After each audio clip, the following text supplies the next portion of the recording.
we are moving to warfighting readiness as the central purpose of our armed forces. When we are being directly threatened by states with advanced military forces, the most effective way to deter them is to be ready. To fire!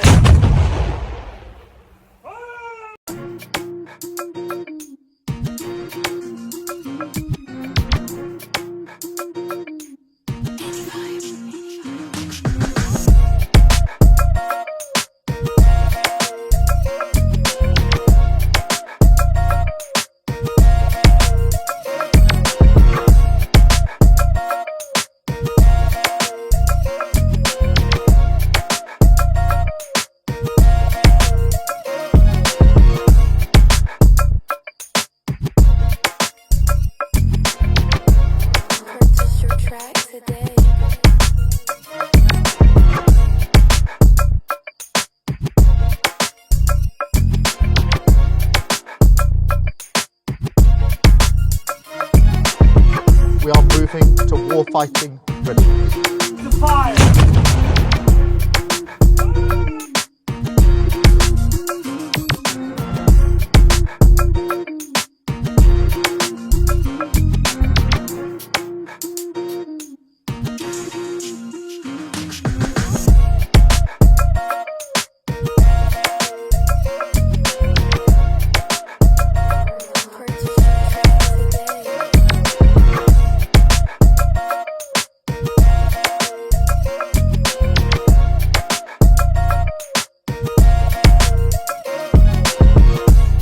We are moving to warfighting readiness.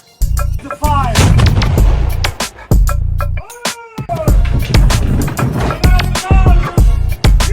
Stand by to fire! Most effective way to deter them is to be ready.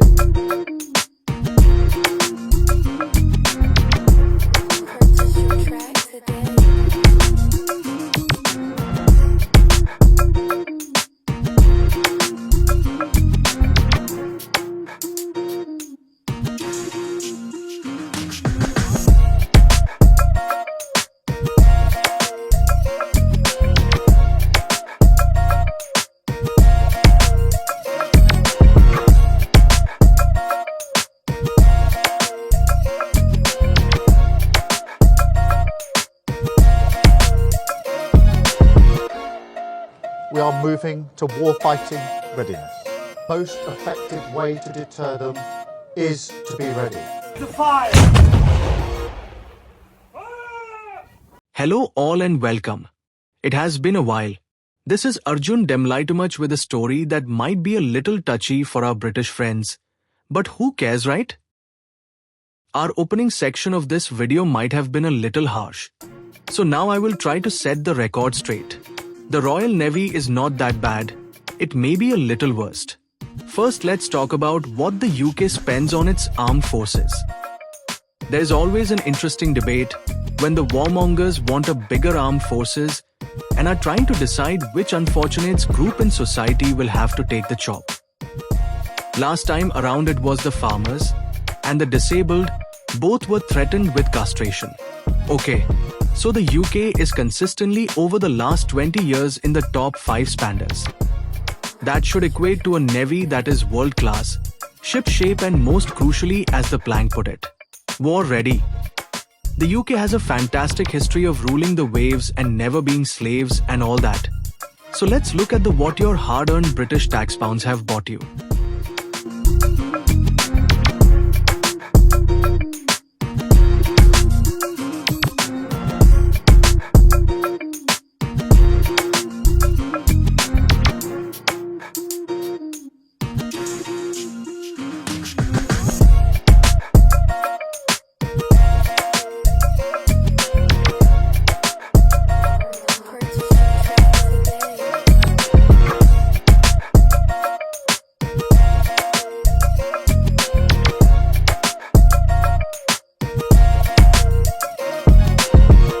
Okay, let us cut to the chase. The UK has 2 of these monsters, costing over 7 billion British taxpayers' pounds.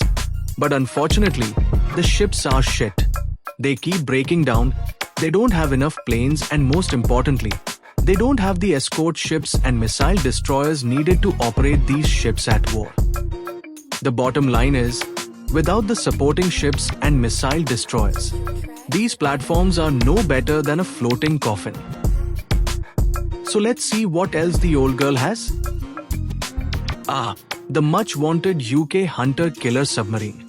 Nuclear-powered, next-generation sub carrying the US UK nuclear deterrent. But it can only fire its weapons with permission from Washington. That's not really ready, is it? I am also wondering, is this the same one that needed superglue to hold her together? Let's check. The British nuclear submarine for £88 million was repaired with superglue. The fleet commander was furious when the newspaper found out about it. The Sun, it turned out that the broken bolts of the vital cooling system of the nuclear reactor were returned back to the glue. It became known only when one of the bolts fell off. The fire! Okay, it was a different submarine. Do you class this as war ready? Let us know what you think. Okay, let's see how the Royal Navy performs today when called upon. The Foreign Secretary has confirmed the drone strike on a runway at an RAF airbase in Cyprus.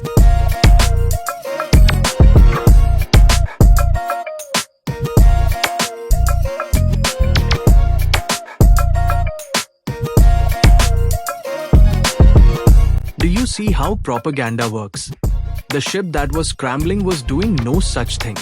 This was the real picture, because the UK only has 2 of these warships, and one of them was in for repairs. This was the only other available ship. It sat in that same place for a week before it could scramble anywhere. Is this what the plan calls war ready? The fire!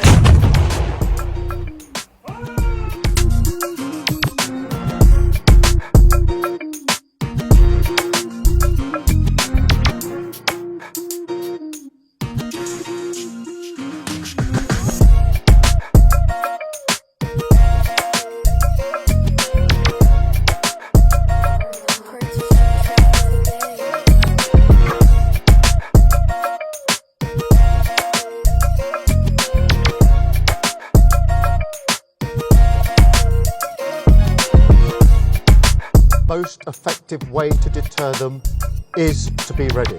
The fire! The facts of the matter are, the UK can never, ever be war ready. Not with anyone in a world who has missiles and drones. Even the Houthi in Yemen have those. It would take hundreds of billions of British taxpayers' pounds and at least 10 to 15 years just so you can be almost ready. At the Empire Report, we feel that the UK would be far better saving those billions that go on useless war machines and invest a fraction of that into a world-class diplomatic corps. Yes, a nation must have a good defense. But aircraft carriers with no planes is not only foolish, it is unnecessary for defending a nation. No, you only have those types of weapons, so you can go overseas to other people's nations and bomb the crap out of women and children. In our books, that's called warmongering. So, what do you think? Are you war fighting ready? Leave a comment, let us know. Until next time, this was Arjun Demlaitumach, breaking the narrative for the Empire Report.